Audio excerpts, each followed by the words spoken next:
নমস্কার। যুক্তি তর্ক সঙ্গে অর্কই আপনাদের স্বাগত। আপনাদের সঙ্গে আমি অর্কপ্রভ সরকার। মমতা দিদি ভীষণ ডেকে গেছেন। তিনি অবশ্য ইদানিং রেগেই থাকছেন, কোনো কিছুই তার তো মনঃপুত হচ্ছে না।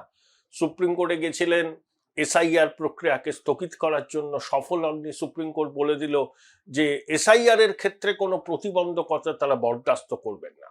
2025-এ প্রকাশিত ভোটার তালিকা নিয়ে ভোট করার কথা বলেছিলেন কমিশন, তাতেও কোনো গুরুত্ব দেয়নি। কোনো কিছুই ঠিক দিদিমণির মনঃপুত হচ্ছে না। তিনি লক্ষ্মীর ভান্ডারের বরাদ্দ বাড়িয়েছেন, যুবসাথী করেছেন, তাতেও কি সেই ইম্প্যাক্টটা হচ্ছে? আসলে দেখুন, লক্ষ্মীর ভান্ডার বিষয়টা না বাংলার মাতৃশক্তি জেনে গেছে, যেই ক্ষমতায় আসুক এই বরাদ্দ কখনো বন্ধ হবে না, কারণ এগুলোর সঙ্গে ভোট ডাইরেক্টলি রিলেটেড। পশ্চিমবঙ্গ কেন, সারা ভারতবর্ষের রাজনীতি অত্যন্ত ট্রানজাকশনাল। লক্ষ্মীর ভান্ডারের সুফল 2021-এর ভোটে পেয়েছে, যদিও তখন লক্ষ্মীর ভান্ডারটা চালু হয়নি। দিদি প্রতিশ্রুতি দিয়েছিলেন, সেই প্রতিশ্রুতি রাখতে পেরেছেন। 24-এর ভোটে তার সুফল পেয়েছেন, 23-এর প্রহসনের পঞ্চায়েত ভোটেও তার সুবিধা পেয়েছেন, কিন্তু ওইটা না ডিসকাউন্টেড হয়ে গেছে। ঠিক আছে, দিদিমণি বাড়িয়েছেন, ওকে, ও সবাই দিচ্ছে এখন লক্ষ্মীর ভান্ডার, এর মধ্যে আর নতুনত্ব কি আছে?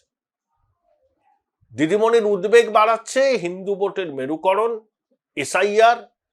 শেষ পর্যন্ত 1 কোটি নাম বাদ গেলে দিদিমণি বুঝতে পারছেন ক্ষমতায় ফেরা অসম্ভব। কিন্তু রেগে কাই আবার একটা অন্য কারণে হয়েছে। কি সেই কারণ বলছি, তার আগে আপনাদের অনুরোধ জানাই চ্যানেলটি সাবস্ক্রাইব করার জন্য, থ্যাঙ্কস বাটনে ক্লিক করে আমার এই উদ্যোগকে আর্থিকভাবে সহায়তা করার জন্য।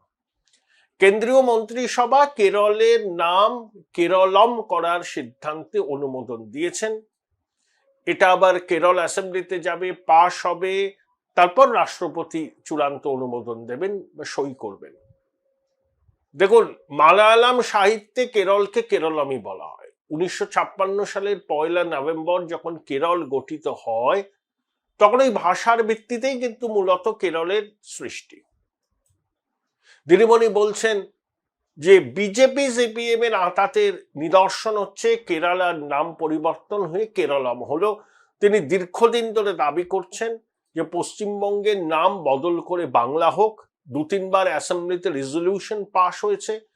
দিদিমণি প্রধানমন্ত্রী, স্বরাষ্ট্রমন্ত্রীকে বারবার অনুরোধ করেছেন, কিন্তু তার অনুরোধকে রাখা হয়নি। দিদিমণি বেজায় ক্ষুব্ধ হয়েছেন।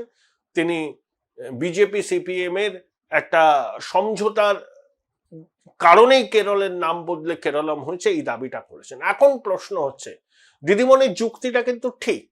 ওয়েস্ট বেঙ্গল মানে ডাব্লিউ দিয়ে শুরু হয়, তাহলে যে কোনো প্রশাসনিক বৈঠকে সরকারি আধিকারিকরা বলার সুযোগ পান একদম শেষে, এবং মুখ্যমন্ত্রী ধরুন নীতি আয়োগের বৈঠকে গেলেন, যদিও তিনি জানতেন না, সেখানে গেলেও তার বলার একদম শেষে।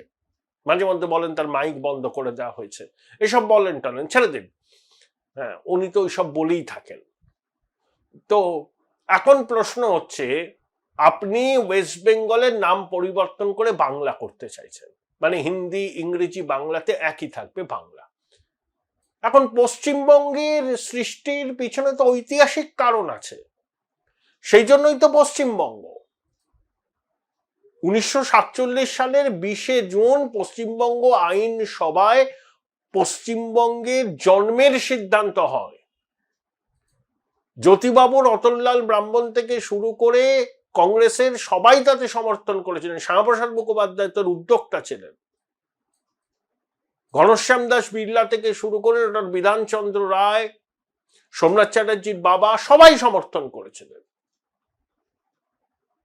যে মুসলিম মেজরিটি বাংলা হবে পূর্ববঙ্গ আর হিন্দু মেজরিটি বাংলা হবে পশ্চিমবঙ্গ। তাহলে পশ্চিমবঙ্গ নামটার একটা ঐতিহাসিক তাৎপর্য আছে। রাতারাতি সেটা বাংলা করলে আমরা ইতিহাসকে ভুলে যাব, ইতিহাসকে অস্বীকার করতে পারি না আমরা। আর বাংলাদেশ বলে তো একটা রাষ্ট্রই আছে, আর এখানকার একটা রাজ্যের নাম যদি বাংলা হয়, এটা খুব সমস্যা হবে। ধরুন একটা মানচিত্র প্রকাশ করতে হবে, তাতে যদি দিদিমণির দাবি মেনে বাংলা নামটা হয়, তো তো আন্তর্জাতিক স্তরে তো একটা বিভ্রান্তি তৈরি হতে পারে, এখানে একটা অঙ্গরাজ্যের নাম বাংলা, পাশেই আছে বাংলাদেশ, কনফিউশন তৈরি হতে পারে। এই পরিবর্তনের আগে স্বরাষ্ট্র মন্ত্রক, রেল মন্ত্রক, ডাক মন্ত্রক, গোয়েন্দা বিভাগের সম্মতির প্রয়োজন। দিদিমণি কি ইতিহাস বলিয়ে দিতে চাইছেন? আচ্ছা, তিনি পশ্চিমবঙ্গ নামটা করছেন না কেন? আরে অন্তত তামিলনাড়ুর উপরে তো আপনি উঠতে পারতেন, কোনো অসুবিধা থাকতো না। আপনার ওয়েস্ট বেঙ্গল ডাব্লিউ দিয়ে শুরু হচ্ছে বলে আপনি একদম শেষে বলার সুযোগ পান, তখন লোকের অ্যাটেনশন থাকে না। আমি আপনার এই কথায় যৌক্তিকতা আছে, মেনে নিলাম, কিন্তু পশ্চিমবঙ্গ নামটা বললে তো আপনাকে একদম শেষে বলতে হয় না। সেই প্রপোজাল কি কখনো এনেছিলেন? পশ্চিমবঙ্গ হোক, হিন্দি, ইংরেজি, বাংলায় রাজ্যের নাম পশ্চিমবঙ্গ হোক, ওয়েস্ট বেঙ্গলের বদলে পশ্চিমবঙ্গ, যেটা আমরা বাঙালিরা বলি পশ্চিমবঙ্গ। তাহলে আপনি দেখুন যে ক্রমপর্যায়ে আপনার রাজ্যের নামটা আগে এসে যাবে, অনেক রাজ্যের থেকে আগে এসে যাবে। সেটাতে আপনার আপত্তি কেন? এই উদ্যোগ কি কখনো নিয়েছিলেন? আপনি শুধু বাংলা করতে চাইছেন। কেন বাংলা হবে? পশ্চিমবঙ্গ পশ্চিমবঙ্গই থাকবে। পশ্চিমবঙ্গ হিন্দু বাঙালির হোমল্যান্ড। অনেক ত্যাগ, তিতিক্ষা, রক্তের বিনিময়ে হিন্দু বাঙালি তার হোমল্যান্ড পেয়েছে। রাতারাতি সেই হোমল্যান্ডের অস্তিত্বকে আমরা কিভাবে অস্বীকার করে দিতে পারি? আপনি করতে পারেন আপনার ভোট ব্যাংকে তুষ্ট করার স্বার্থে, কিন্তু সনাতনী আবেগ এতে ক্ষতিগ্রস্ত হবে, তারা মন থেকে মানতে পারবে না। এবং ইতিহাসকে কি বলবো, ভুলে যাওয়ার অধিকার কিন্তু আমাদের নেই। আপনি কথায় কথায় বলেন গুজরাটের জমিদার, দিল্লির জমিদার, এরা বাংলার মনীষীদের অপমান করে, বাংলার ঐতিহ্য সংস্কৃতির প্রতি এদের বিন্দু মাত্র মমত্ববোধ, সহমর্মিতা নেই। তিনি হচ্ছে বাংলার শিক্ষা, কৃষ্টি, সংস্কৃতির একমাত্র ঠিকাদার। আচ্ছা, দিদিমণি বলেছিলেন না যে রবীন্দ্রনাথ ঠাকুর গান্ধীজিকে ফলের রস খাইয়ে অনশন ভাঙিয়েছিলেন? বাপু তো 1948 সালে মারা গেছেন, আর কবিগুরু প্রয়াত হচ্ছেন 1941 সালে। তা রবীন্দ্রনাথ কিভাবে গান্ধীজিকে ফলের রস খাইয়ে তার অনশন ভঙ্গ করলেন? এটা কি বাঙালি মনীষীর প্রতি যথার্থ সম্মান প্রদর্শন হলো দিদিমণি? এই ধরনের তথ্য বিকৃতি আপনি মাঝে মধ্যেই করে থাকেন, যাই হোক, সেই সব প্রশ্ন তুলে আপনাকে বিড়ম্বনায় ফেলার আমার ইচ্ছাও নেই, কারণ আপনি মনে করেন আপনি সর্বজ্ঞ, আপনি যা ভাবছেন 11 কোটি বঙ্গবাসী তাতেই হ্যাঁ মেলাতে হবে, কিন্তু সম্ভব তো নয়। আপনি ওয়েস্ট বেঙ্গলের নাম পরিবর্তন করে পশ্চিমবঙ্গ করুন, বাংলা, হিন্দি, ইংরেজি সবেতে, কিন্তু নট বাংলা।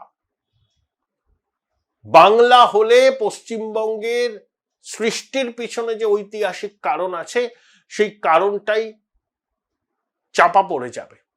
ইতিহাসকে লাঞ্ছনা করার অধিকার দিদিমণি আপনাকে কেউ দেয়নি, এবং আপনি চেষ্টা করলেও এতে কিন্তু সফল হবেন না। জানেন তো, ইতিহাস ভীষণ নির্মম। সময়ের পলি পড়ে পড়ে ইতিহাসের বিচার হয়। ইতিহাস কাউকে ক্ষমা করে না। আপনার 15 বছরের রাজ্যপাটকেও ইতিহাস খুব নিরপেক্ষ নৈবত্তিক দৃষ্টিভঙ্গিতে বিচার করবে, হয়তো 2-3 দশক বাদে। ইতিহাসের কাঠগড়ায় আপনি কিন্তু রেহাই পাবেন না, দোষী সাব্যস্ত হবেন বাংলার এই সমূহ বিপর্যয়ের জন্য সর্বক্ষেত্রে। Join Indian Institute of Hotel Management now. Right choice, right decision.